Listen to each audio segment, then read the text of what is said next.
Olá pessoal, tudo bem?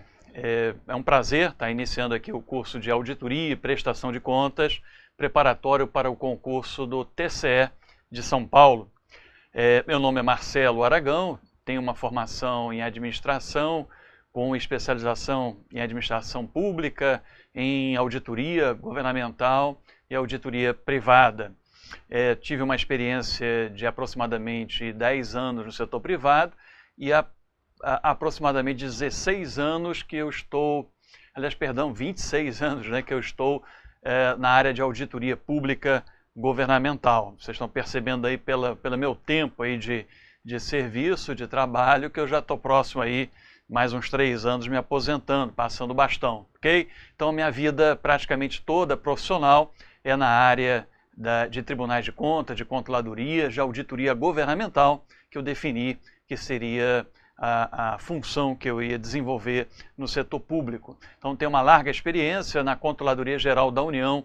Eu fui chefe da CGU em 3 estados, diretor, secretário adjunto no tribunal. Já exerci várias funções, as 2 últimas como secretário do TCU em Alagoas e como ouvidor do tribunal. Bom, pessoal, vamos nesse primeiro momento apresentar para vocês rapidamente qual é o conteúdo do nosso curso, ok? Bom, o conteúdo lá do edital, né? Noções gerais de auditoria, finalidade, objetivos e responsabilidade. E aqui a primeira pergunta, né? Professor, eu devo, já que o edital, o conteúdo não define se é para estudar finalidade, objetivo, responsabilidade do auditor governamental ou do auditor contábil, né? Auditor independente, ou mesmo auditor interno, o que eu devo fazer? O que eu devo estudar? Olha só. A gente vai tentar ampliar ao máximo, né? Prefiro pecar por excesso que por omissão.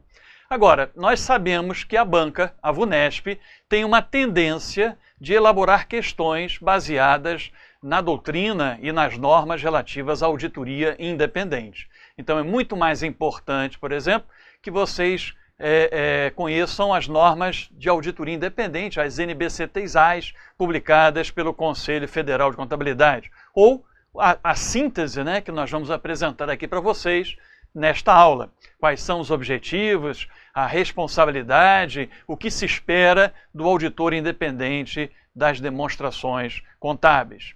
Outro assunto importante, figurinha carimbada em prova, quando tem esse assunto no edital, eu aqui aposto numa questão, na prova, distinção entre a auditoria interna e a auditoria externa. Qual é o papel, qual é a responsabilidade do auditor interno comparada, né, com a responsabilidade do auditor independente e vários outros aspectos e características desses trabalhos que nós vamos apresentar aqui de forma comparativa, né, distinguindo um trabalho de outro. Depois nas questões vamos, né, verificar como é que se acaba explorando isso em prova. Na sequência, tipos e procedimentos de auditoria. Numa primeira leitura, tipos e procedimentos nos leva a acreditar que a prioridade seria em procedimentos de auditoria, né? Naquelas técnicas, procedimentos básicos de auditoria.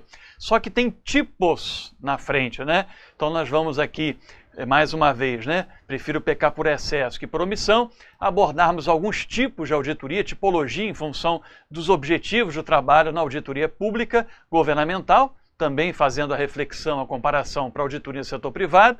Na sequência, aí sim, o carro-chefe, técnicas, procedimentos básicos de auditoria, a inspeção, a observação, a confirmação externa, a revisão analítica, etc. Na sequência do nosso curso, uma parte de julgamento, a função judicante do Tribunal de Contas.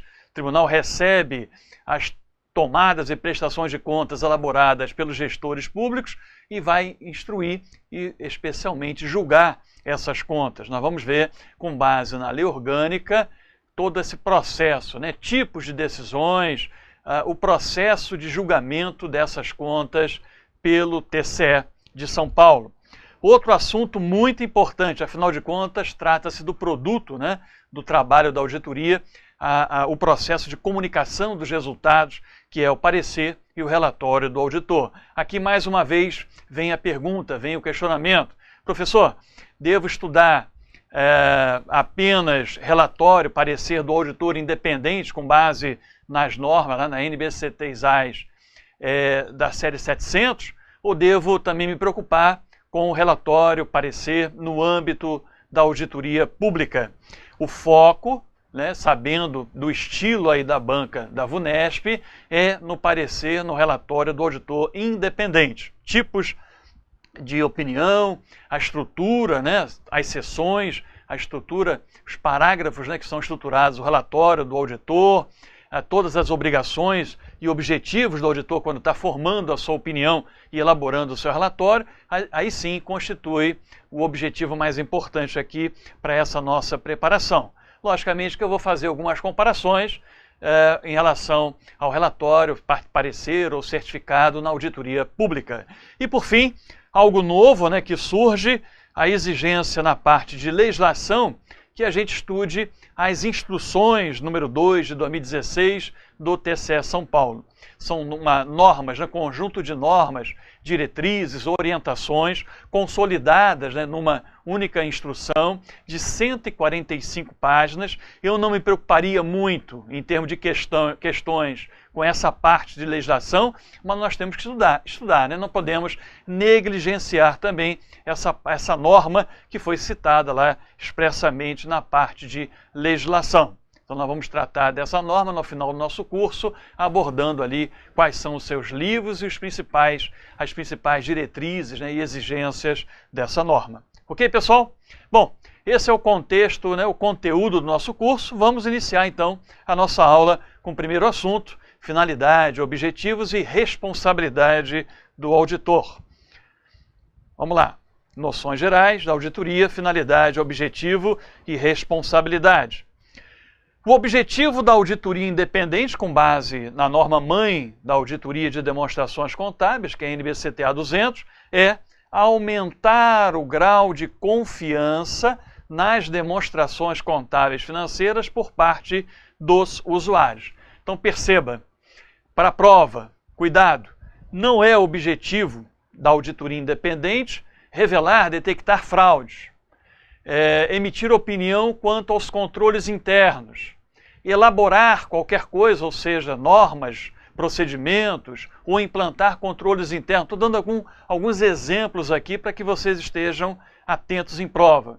Qual é o objetivo da auditoria contábil, do auditor independente? Ampliar, aumentar o grau de confiança dos diversos usuários, investidores, acionistas, enfim, todos aqueles que têm algum interesse nas demonstrações contábeis das empresas, aumentar essa confiança nas demonstrações com base no trabalho profissional independente desse auditor, que vai expressar uma opinião segura, razoável, em relação ao estado dessas demonstrações financeiras.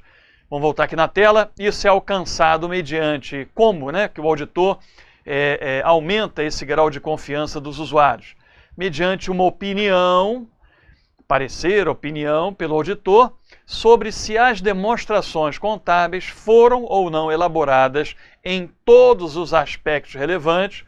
O auditor se preocupa com aquilo que é relevante no contexto das demonstrações para a tomada de decisão pelos usuários dessas demonstrações. O auditor não se preocupa com aspectos irrelevantes.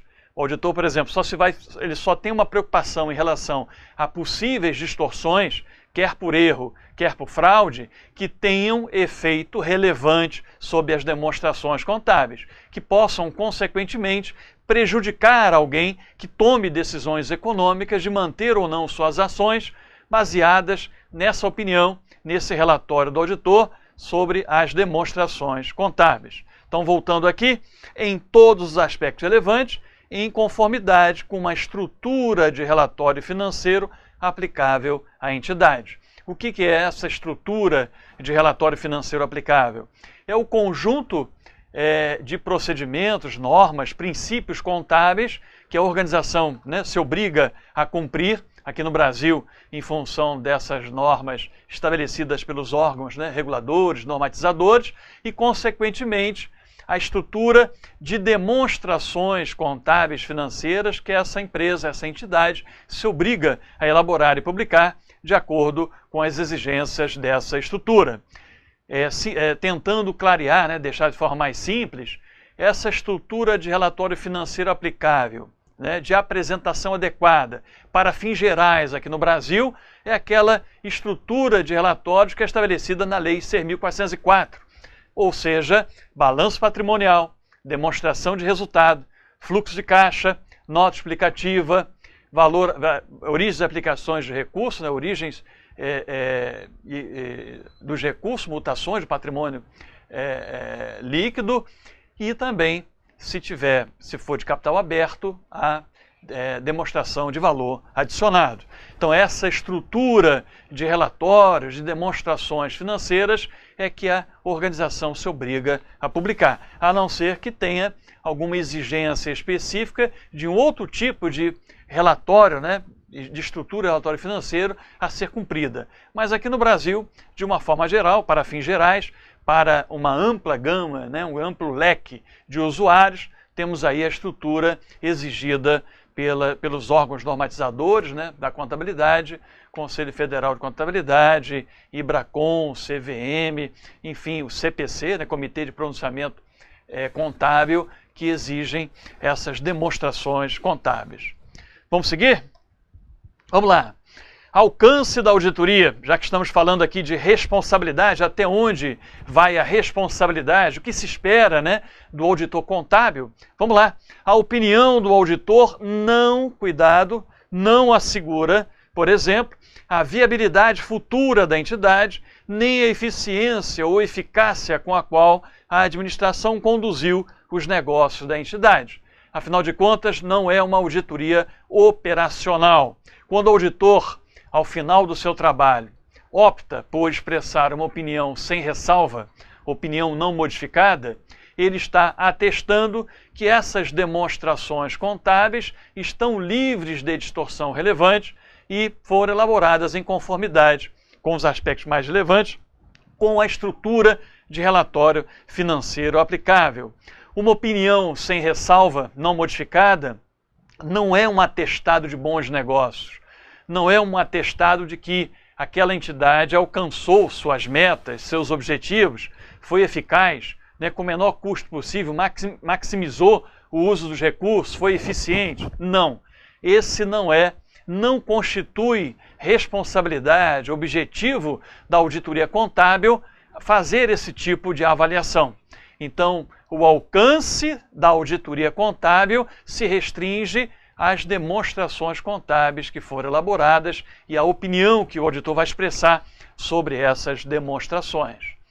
Em algumas situações, porém, lei e regulamento aplicável podem exigir que o auditor forneça opinião sobre outros assuntos específicos, tais como a eficácia do controle interno ou mesmo a compatibilidade de um relatório separado da administração junto com as demonstrações contábeis. De uma forma geral, o que se espera do auditor, naquela auditoria, né, anual das demonstrações contábeis, é que ele apresente um relatório expressando a opinião, sem ressalva, com ressalva, adversa ou com abstenção de opinião, sobre as demonstrações contábeis. Agora, dependendo da legislação, lei ou regulamento, podem exigir adicionalmente que o auditor elabore também relatórios específicos, tais como avaliando, emitindo opinião sobre a eficácia dos controles internos.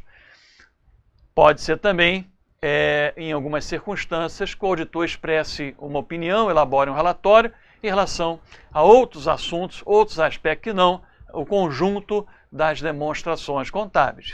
Vai depender de cada legislação, de cada país, porque isso é uma norma internacional, né?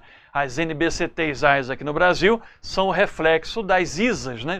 As normas internacionais de auditoria contábil apenas foram traduzidas, né? Convertidas ao padrão brasileiro aqui pelo Conselho Federal de Contabilidade. Ok? Então, o relatório mais importante, produto do trabalho, o parecer, a opinião sobre as demonstrações contábeis. Eventualmente, lei ou regulamento pode exigir que o auditor, além desse relatório sobre as demonstrações, expresse outro tipo de opinião, elabore outro tipo de comunicação. Vamos seguir? O objetivo geral do auditor. Nós vimos o objetivo da auditoria. Qual é, né? aumentar o grau de confiança nas demonstrações contábeis mediante a expressão de uma opinião, em forma de relatório, se essas demonstrações contábeis forem elaboradas em todos os aspectos relevantes, em conformidade com a estrutura de relatório financeiro aplicável. Agora, quais são os objetivos gerais do auditor? Aquilo que se espera do auditor quando ele está realizando o trabalho de auditoria sobre as demonstrações contábeis. Obter segurança razoável, cuidado, o auditor não obtém segurança absoluta, não existe risco zero em auditoria, tá? Sempre vai haver algum nível de risco de o auditor falhar na elaboração do seu relatório, na formação da sua opinião em relação às demonstrações contábeis. Então o auditor obtém segurança, que é um nível elevado, né? Essa asseguração é um nível elevado de segurança em função das evidências obtidas, né? Fruto dos procedimentos de auditoria aplicados, mas não existe risco zero. É uma segurança elevada, mas não é absoluta. Por isso se diz que é uma segurança razoável. Isso em função das limitações intrínsecas inerentes à auditoria. O auditor não é especialista na autenticidade documental, o auditor não consegue ter segurança quanto à integridade, né, das informações transmitidas pela administração. A auditoria não é uma investigação oficial de suposto delito. Existem várias limitações que explicam, né, por que o auditor obtém segurança razoável e não segurança absoluta. Então, o auditor, objetivo geral, obter segurança razoável de que as demonstrações contábeis como um todo, o auditor não examina uma parte das demonstrações, somente o balanço, somente a demonstração de resultado, ele vai expressar uma opinião sobre o conjunto, né, sobre todas as demonstrações como um todo, estão livres de distorção relevante, cuidado, né, relevante é a preocupação do auditor, distorções irrelevantes não constituem qualquer alvo de preocupação por parte do auditor. O que o auditor se preocupa é se existem eventuais distorções que impactem de forma relevante as demonstrações contábeis e, consequentemente, venham a prejudicar os usuários dessas demonstrações contábeis. Independentemente se causadas por fraude ou erro, a fraude é um ato intencional, o erro é um ato não intencional, tanto faz, fraude ou erro, tanto um quanto o outro vão ocasionar eventuais distorções que podem ser relevantes nas demonstrações contábeis. Cuidado em prova, hein? O auditor só se preocupa com fraude, que é um ato intencional, de conluio ou de apropriação indébita. O auditor não se preocupa com erro, ou a fraude tem efeito relevante nas demonstrações, o erro tem efeito irrelevante, não tem nada a ver. Outra coisa que pode ser objeto de pegadinha na prova, quando o auditor está diante de fraude relevante, ele conclui e emite a sua opinião com uma opinião adversa. Quando existe um erro relevante, o auditor vai emitir uma opinião com ressalva. Também não existe essa possibilidade. Tanto a fraude quanto o erro podem ocasionar distorções relevantes nas demonstrações contábeis.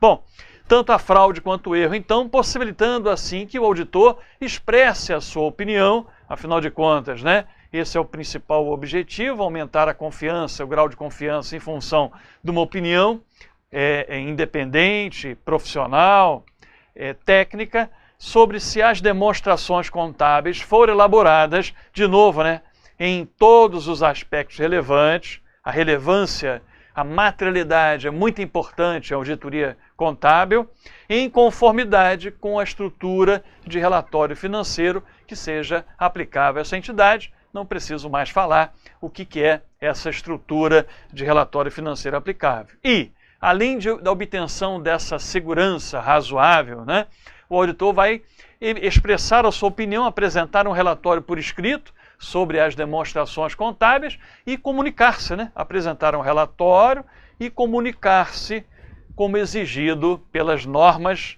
brasileiras de contabilidade técnica de auditoria independente, NBC-TESAS, dependendo da da exigência, né, de comunicação do auditor. Exemplo, o auditor diante de distorções, independentemente, causadas por fraude, né, independentemente de serem relevantes, importantes ou não, ele tem a obrigação de comunicar essas distorções causadas por fraude à administração da entidade e, eventualmente, até aos responsáveis pela governança.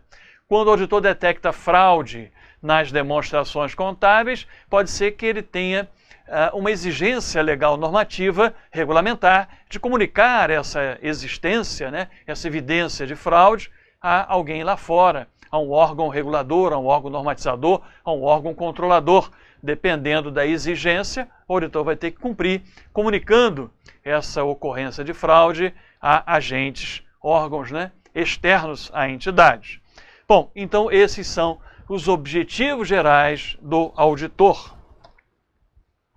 Nós falamos, né, que o auditor aplica os procedimentos, obtém evidência para atingir um grau elevado de segurança, asseguração, que não é absoluta, porque não existe risco zero em auditoria, por isso, grau de asseguração razoável, que é um nível elevado de segurança, mas não absoluto. Esse nível é conseguido quando o auditor obtém evidência de auditoria apropriada, o aspecto qualitativo, né, relevante, confiável, e suficiente, que é o aspecto quantitativo.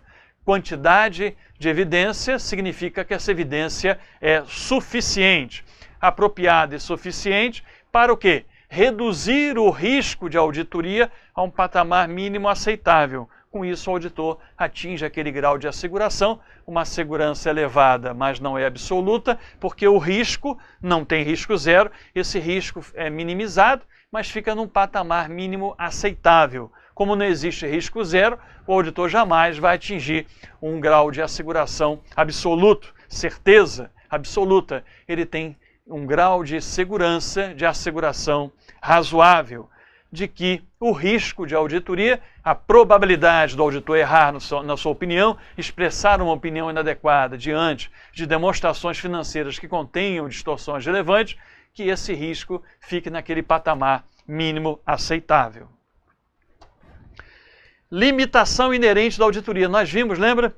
A auditoria, o auditor alcança um nível de asseguração razoável em função das limitações inerentes da auditoria. A NBCTA 200 trata dessas limitações inerentes e essas limitações inerentes decorrem da própria natureza da informação contábil, pura estimativa, né, sempre com grau de incerteza presente, ou mesmo em função da natureza dos procedimentos de auditoria. Existem vários nãos, e aqui eu vou chamar muito a atenção para vocês dos nãos estabelecidos na norma de auditoria independente, aquilo que não se espera do auditor contábil. E também existe uma outra limitação inerente, que é a auditoria tem que ser realizada a um tempo e a um custo razoáveis. O auditor não pode examinar 100% das operações, ou não se espera, né, não é desejável, não seria adequado que ele fizesse censo, uma revisão integral de todas as transações, operações. Então o auditor faz um trabalho por amostragem, baseado no risco, né, maior ou menor extensão, de acordo com o risco avaliado. Por isso, em função dessa limitação inerente do próprio trabalho de auditoria, que tem que ser feito, né, de forma eficiente, isso é uma limitação, explica que o auditor não atinge aquele grau de segurança absoluta. Vamos lá? Vamos ver algumas limitações inerentes de forma resumida aqui. Ok? Auditor. O auditor não é obrigado e não, vamos assinalar os nãos, né, mais do que já está assinalado, não pode reduzir o risco de auditoria a zero e, portanto, não pode obter segurança absoluta de que as demonstrações contábeis estão livres de distorção relevante devido à fraude ou erro. Isso porque uma auditoria tem suas limitações inerentes e, como resultado, a maior parte das evidências, informações que o auditor obtém de auditoria são persuasivas, convincentes, mas não são conclusivas. Tá? É aquilo que dá um grau razoável de convencimento ao auditor, mas o auditor não tem certeza, não tem aquela segurança absoluta de que as demonstrações contábeis estão de fato livres de distorções relevantes. O auditor tem um grau de segurança elevado, algum grau de asseguração razoável. Alguns itens das demonstrações contábeis estão sujeitos a um nível inerente, intrínseco de variabilidade, que não, mais um não, né, não pode ser eliminado pela aplicação de certos procedimentos adicionais de auditoria. Procedimentos adicionais, leia-se testes de controle, testes substantivos, procedimentos que o auditor aplica para obter evidência de auditoria.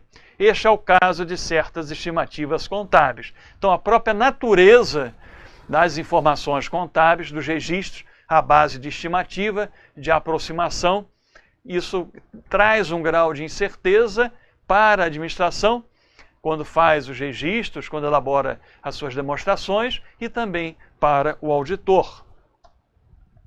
O auditor não pode ter certeza da integridade das informações fornecidas pela entidade, embora tenha executado os procedimentos de auditoria, para obter certeza de que todas as informações relevantes foram obtidas. Por quê? Porque a administração pode eventualmente ter omitido alguma informação, não ter transmitido as informações, todas as informações que o auditor precisava para fazer os seus exames.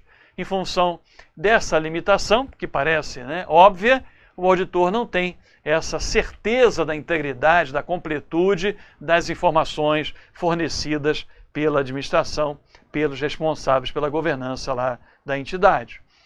Outra limitação, a fraude pode envolver esquemas sofisticados e cuidadosamente organizados para sua ocultação. O auditor não é treinado, olha aqui o que a norma diz, hein? Não é treinado nem obrigado a ser especialista na verificação de autenticidade de documentos. Perceba, quando o auditor está diante de um documento, é por óbvio que ele vai examinar uma série de aspectos, né? Quando está examinando uma fatura, uma nota fiscal, um contrato. Agora, ele não é um exímio especialista ou mesmo um especialista na autenticidade, na idoneidade ou não desse documento. Ele vai verificar se existe ali alguma rasura, algum aspecto, né, que ele possa levá-lo a desconfiar da idoneidade daquele documento, etc. Mas ele não é um especialista nessa autenticidade. Nem é treinado, nem se espera essa expertise, né, por parte do auditor contábil. Essa é uma outra limitação que explica por que algumas distorções podem não ser eventualmente reveladas pelo auditor, sem que isso signifique que o trabalho tenha sido negligente, que o auditor tenha, né, agido com negligência no seu trabalho, que o trabalho não tenha sido executado de forma aderente, em conformidade com as normas. Ainda quanto às limitações inerentes, mais um não, a auditoria não é uma investigação oficial de suposto delito. Portanto, o auditor não recebe poderes legais específicos, tais como poder de busca e apreensão, que podem ser necessários para tal investigação. Uma CPI tem esse poder. Um auditor tributário, né, pode eventualmente reter algum talonário fiscal, se tiver alguma desconfiança, né, em relação àqueles documentos. Logicamente, uma operação policial, né, o auditor, o policial tem esse poder de busca e apreensão, o auditor contábil não. O auditor não pode ir lá e fazer uma apreensão, uma busca e apreensão na documentação comprobatória lá das transações da entidade auditada, né? Não é um investigador policial, nem um auditor tributário. Isso explica, né, é mais uma limitação inerente, intrínseca ao trabalho de auditoria. Bom, em decorrência dessas limitações que nós vimos aqui de forma resumida, inerentes de uma auditoria, há um risco inevitável de que algumas distorções relevantes, seja por fraude, seja por erro, das demonstrações contábeis não sejam detectadas, embora a auditoria seja adequadamente planejada. Mesmo que o auditor planeje adequadamente de acordo com a norma, sempre vai existir algum grau de risco que o auditor não consiga detectar eventuais distorções. Então, o auditor alcança segurança razoável, mas não alcança segurança absoluta ou certeza de que essas demonstrações estão livres de distorção relevante. Portanto, de forma conclusiva, uma descoberta posterior de uma distorção relevante das demonstrações contábeis, seja por fraude ou por erro, não indica por si só uma falha na condução de uma auditoria.